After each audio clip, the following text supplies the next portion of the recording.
Jeg har valgt å lese samfunnsvisende til at jeg vil lese også i førjen. Jeg halte det avhåverst at granska i menneskeligere adferd, sosiale skipaner og hvordan heimene skrur sammen.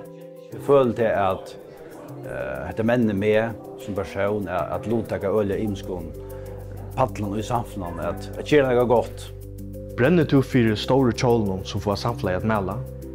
Eller kanskje vil vite hvordan alt begynner og hvordan vi er kommet her til i det?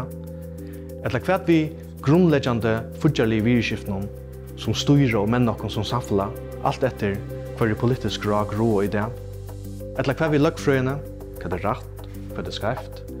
Løggfrøyen som eimerker hvordan siviliserer vi det som samfunnet.